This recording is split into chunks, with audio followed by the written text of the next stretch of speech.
Bienvenidos, bienvenidas a Salud en Redes. Hoy tenemos un programa hermoso y miren, así de feliz lo recibo. Nos dieron un premio a todo, es un premio para todo el equipo. Estoy muy feliz. Vamos a agradecer a la Fundación ISEM, a la Universidad Católica Argentina y a Johnson & Johnson por este premio y este reconocimiento en la categoría Voces de Salud.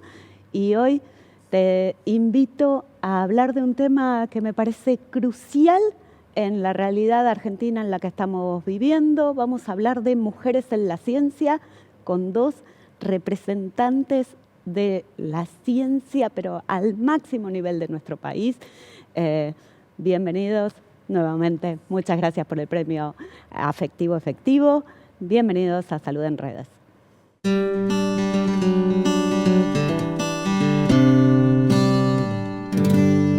En este primer bloque de Mujeres en la Ciencia estamos con la doctora en Química, Ana Franchi. Ella fue directora del CONICET, actualmente es la presidenta de la Red Argentina de Género, Ciencia y Tecnología. Gracias, Ana, por venir. Gracias por invitarme. Por favor. Bueno, a ver, si hay una mujer que nos puede representar y que puede hablar de la importancia de las mujeres o del lugar que tienen las mujeres en la ciencia, creo que sos vos. Si uno mira en Argentina, a ver, sinónimo de ciencia en Argentina, ahí estás. Bueno, no, hay muchas, afortunadamente hay muchas. Bueno, el tema en Argentina es complejo de abordar porque si miramos cuántas mujeres están en ciencia, somos mayoría. Y somos mayoría hace muchos años. Lo mismo pasa en las universidades como profesoras. Ahora, ¿qué pasa? Es dónde estamos dentro de los distintos organismos.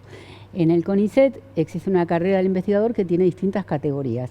La más baja es cuando recién se ingresa, es investigador asistente y se llega al más alto que es investigador o investigadora superior.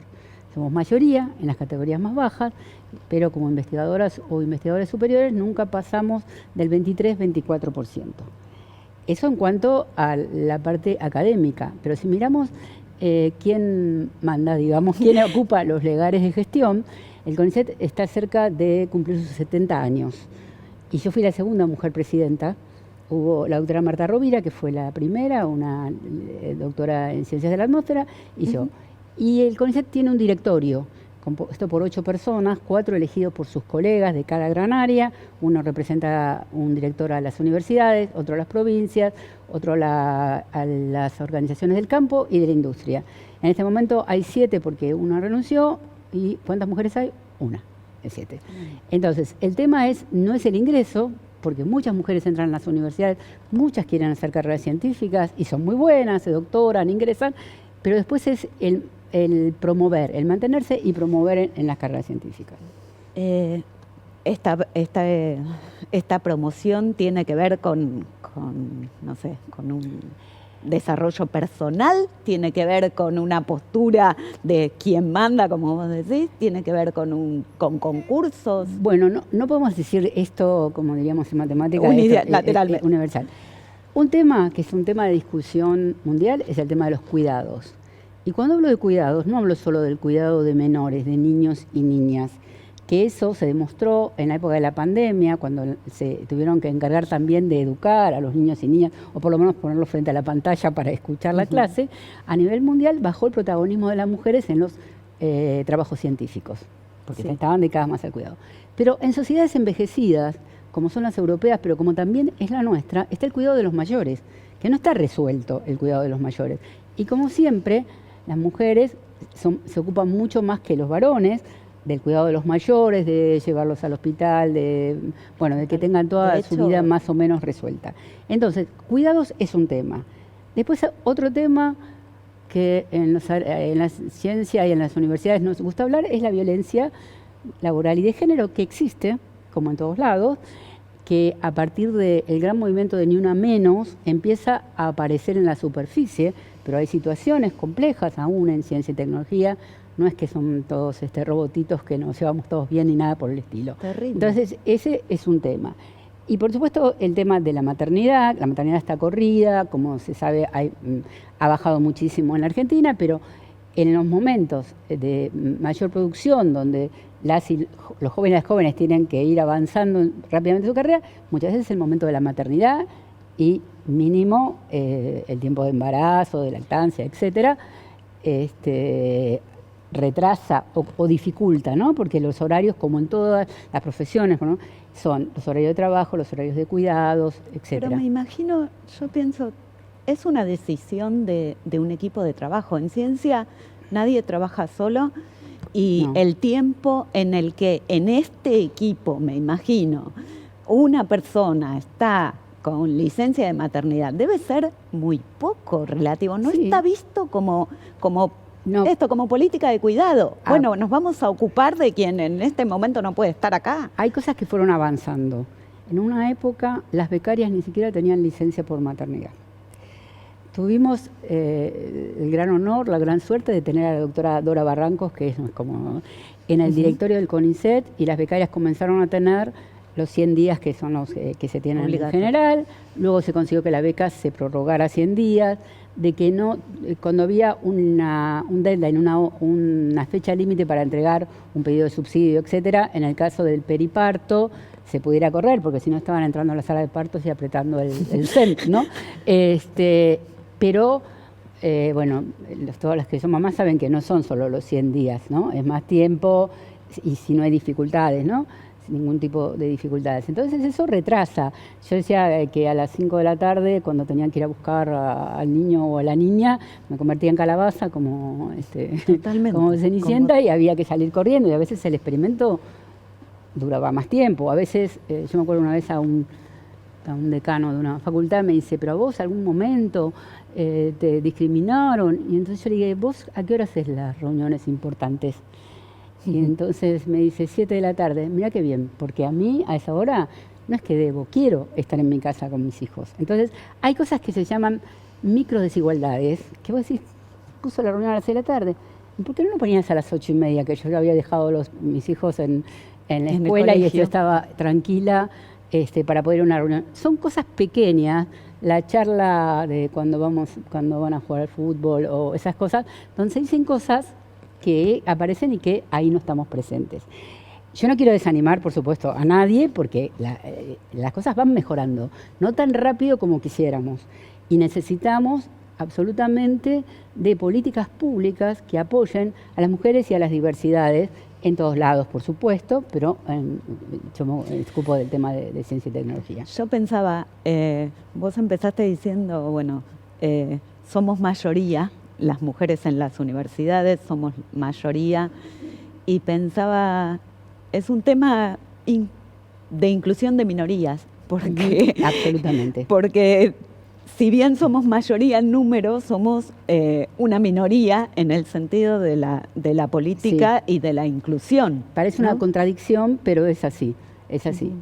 Las situaciones que se le plantean a las mujeres no son las mismas que los varones. Yo siempre digo, yo no quiero ventajas, quiero igualdad, que la dificultad de una carrera científica, que es compleja, se presenten iguales para varones, para mujeres, para diversidades. Entonces, ahí sí hay meritocracia, ahí sí, bueno, competimos por lo mismo, pero competimos en las mismas situaciones. Sí, partiendo desde el mismo lugar, con las mismas condiciones, como vos decías. Bueno, voy a citar la vicedecana de la Facultad de Ciencias Médicas, Claudia Negri, vino acá y mencionaba que en la Universidad de Buenos Aires, en Ciencias Médicas, el 80% de los inscriptos somos mujeres. Sí. Y la Facultad de Medicina nunca tuvo una decana. Exactamente, y ella es la primera en ser vicedecana en todos estos años. Bueno, la Universidad de Buenos Aires nunca tuvo una rectora. No. Y con la cantidad de alumnas y docentes debe haber 12, 13 rectoras. Ahora algunas universidades han tenido, pero la de Buenos Aires nunca tuvo rectora. No, impresionante. Sí. La verdad es que...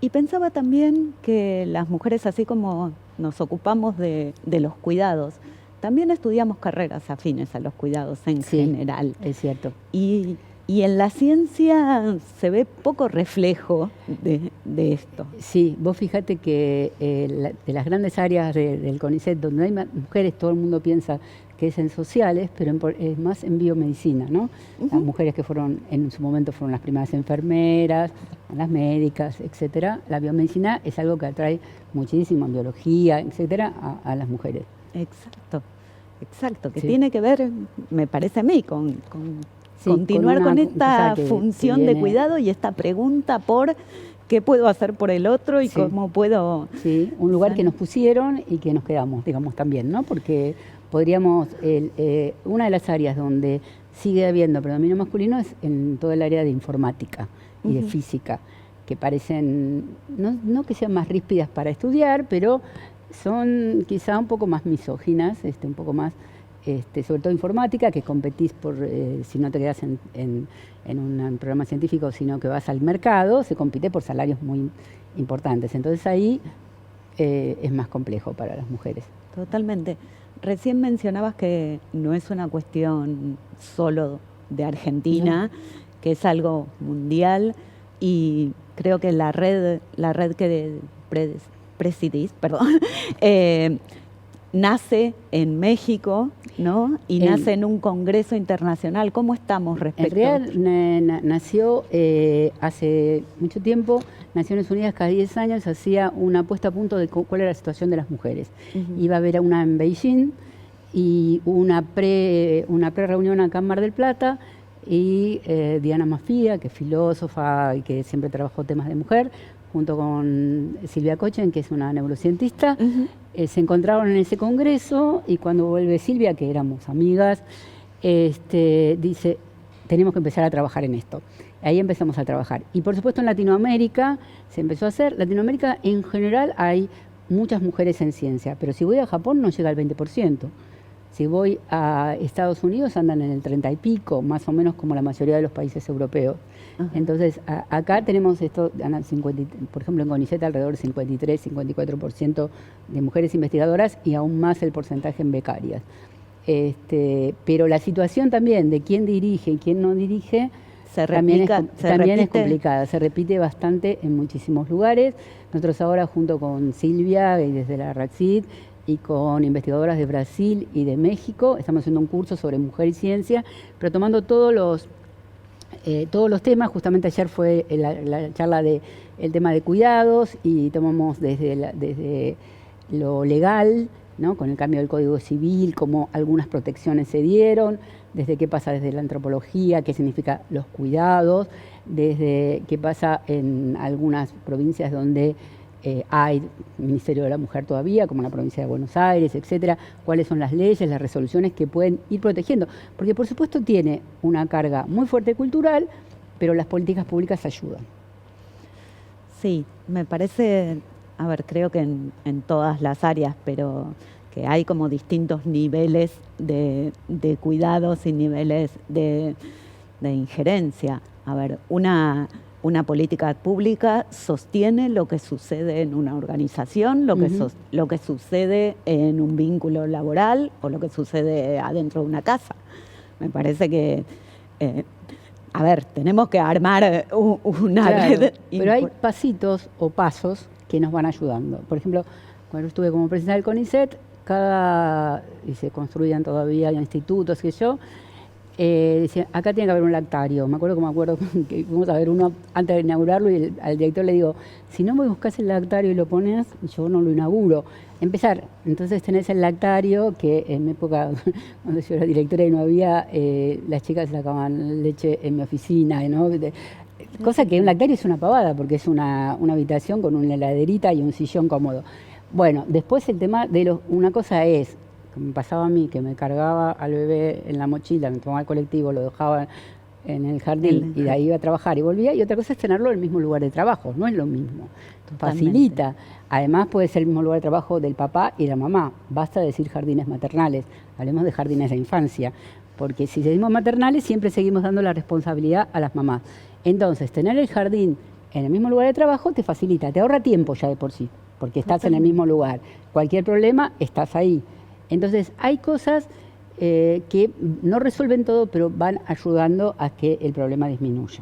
Totalmente. Y insisto, y voy a cerrar con esto, es una cuestión de decisión, es una cuestión de política. No tiene que ver con los números, no tiene que ver con el dinero. Como vos decís, bastaba con una heladerita y un sillón, y eso estaba en todos lados. Así es. Muchísimas gracias, Ana, por venir. La verdad que gracias por todo, por el trabajo y por haber venido acá. En el próximo bloque seguimos hablando de mujeres de ciencia. Auspicia este programa Nedutec, consultora de neurociencias, educación y tecnología. www.nedutec.org. Capacitación profesional, investigación, atención en salud y asesoramiento a familias, instituciones y empresas. infonedutec@gmail.com. En este segundo bloque de Salud en Redes dedicado a mujeres de la ciencia, estamos con la neurobióloga, la voy a presentar así, Flor La Lombarda. Gracias, Flor, por venir. Muchas gracias por la invitación. Neurobióloga y gran divulgadora, porque la cuenta Tomátelo con Ciencia me encanta, soy fan de Muchas gracias, muchas gracias. Bien, a ver, vamos en este bloque a hablar de qué hace una mujer científica, cómo es una mujer que trabaja, porque estamos acostumbrados a pensar en ciencia y a mirar tubitos de ensayo. Y bueno, claro, hay personas atrás. Pero hay humanos. Hay humanos. Bueno, igual es un trabajo como cualquier otro también, ¿no? Y eso me parece que ayuda a que todos se animen a hacer ciencia, ¿no? A que a las mujeres también, las chicas se animen a estudiar, a entrar a la carrera de ciencias y a ser científicas. Es un trabajo comunitario también, ¿no? Muchas veces se piensa que los científicos son genios que están aislados, y es un trabajo en equipo.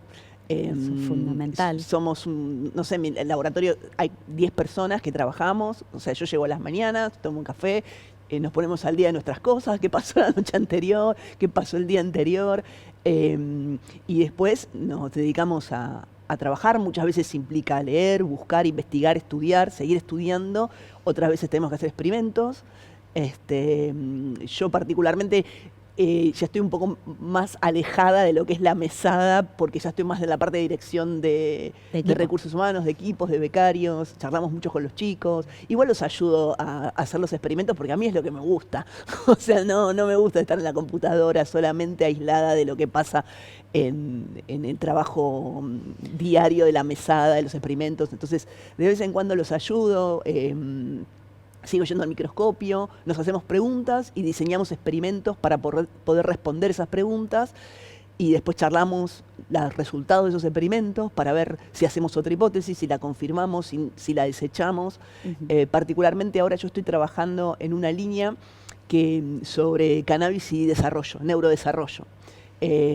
Cómo afecta el cannabis durante el embarazo al desarrollo del sistema nervioso central, cuando trabajo en animales, cuando los animales son adultos o adolescentes, y también en lactancia, es decir, esos animales que lactaron con las madres consumiendo cannabis, ¿qué pasa cuando son adolescentes o cuando son adultos? ¿Qué pasa? Cuando digo qué pasa, me refiero a cómo se estructura la cognición y las emociones después de un consumo prenatal o durante la lactancia. Qué bárbaro. Y te hago una pregunta. A ver, ¿cuánto importa cómo se mide la relevancia o cómo se mide el interés comunitario en una investigación científica? Bueno, es difícil. Hay muchas cosas de cómo se mide la relevancia de un trabajo. Primero, una vez que uno tiene los resultados, lo tiene que publicar, porque el sistema científico se basa en publicaciones, ¿no? En poder poner al alcance de la comunidad tus resultados. En revistas, que generalmente son revistas internacionales, donde vos publicás tus resultados, hay un tribunal que evalúa los resultados, gente idónea, y te dice, mira, esto está bárbaro, pero cambia esto, fíjate los controles, por ahí falta un experimento más, vos lo haces y se publica, o te dicen, no, esto es un desastre, no vale la pena publicarlo.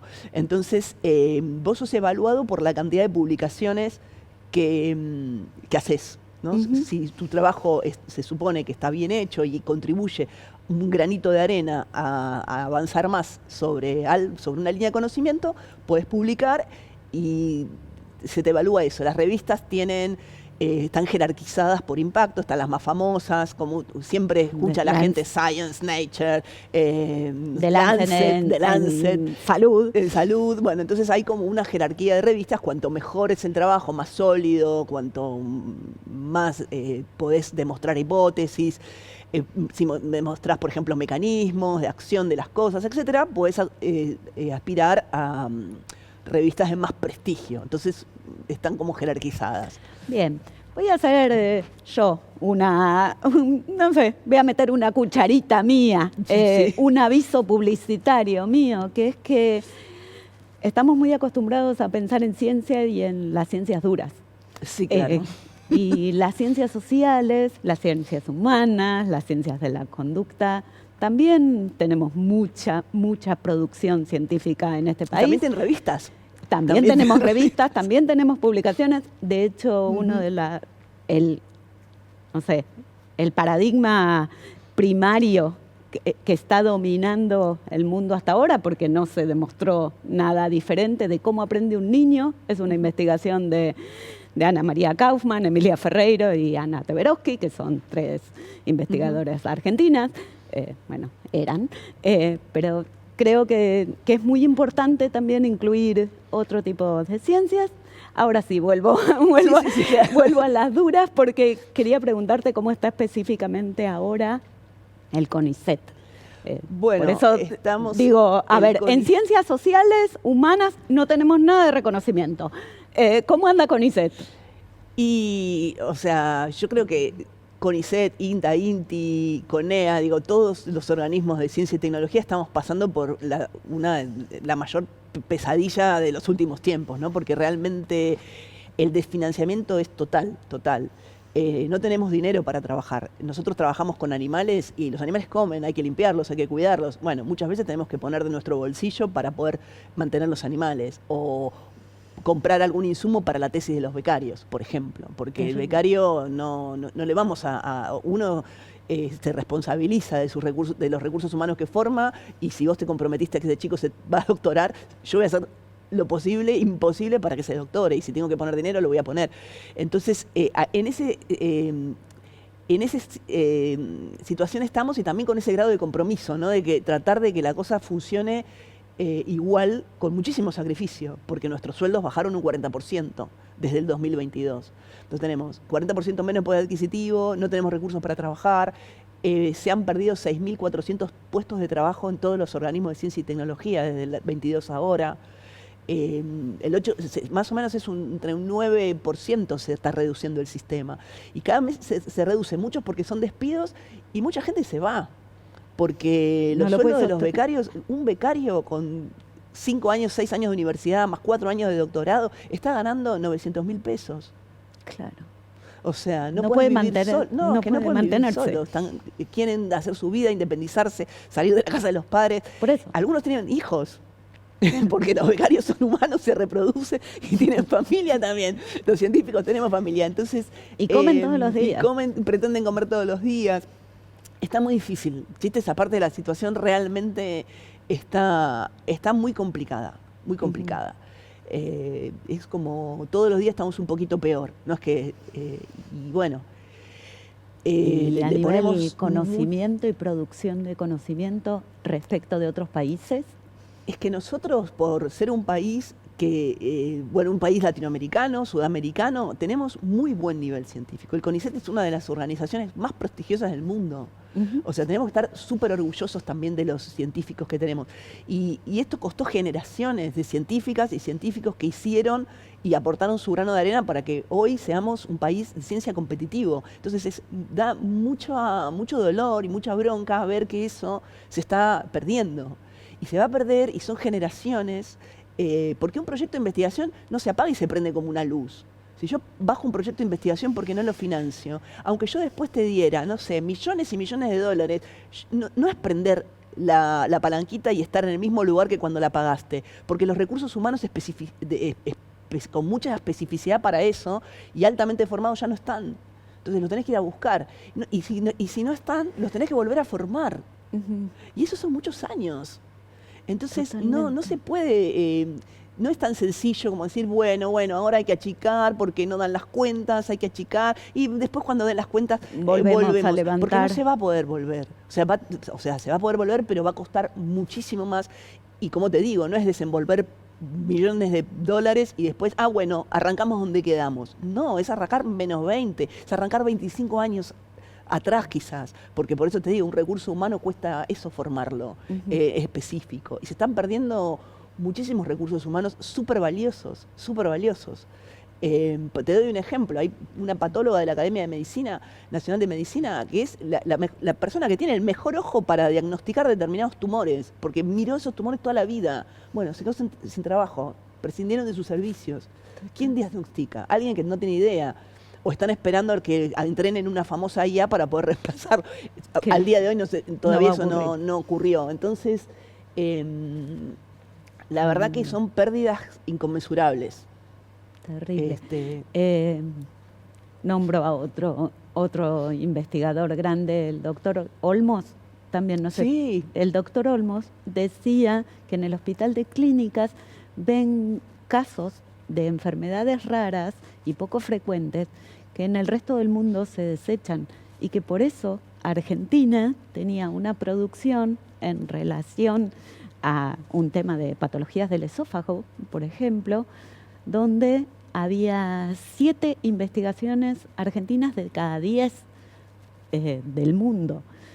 Y se va a perder, están continuando ellos en el Hospital de Clínicas a pulmón. A pulmón, bueno, pero eso tiene un límite, ¿no? Es muy meritorio lo que estamos haciendo porque más o menos es así, a remar, pero eso tiene un límite porque la gente se agota, porque la gente tiene que pagar las expensas, porque la gente tiene que vivir. Entonces, cuando nos quiebren, no va a quedar nada. Ay, esperemos que no. Esperemos que no. Y también es cierto que uno fantasea, bueno, que los privados. Hay enfermedades que son propias nuestras. El síndrome urémico hemolítico, vos seguro también, si trabajas con médicos y lo sabés, es altísimo en nuestra región. Totalmente. Es altísimo. Y somos uno de los pocos que estamos investigando y somos pioneros en la investigación del síndrome urémico hemolítico. Y eso se va a perder. Y solo Chagas, no sé, te puedo nombrar un exacto. montón de problemas que tenemos que solamente los vamos a poder solucionar nosotros porque nadie va a venir con una capa en el extranjero a gastar plata para solucionar problemas locales. Muchas gracias, Florencia. No, de nada. Nos volvemos a encontrar el próximo martes a las 18 horas.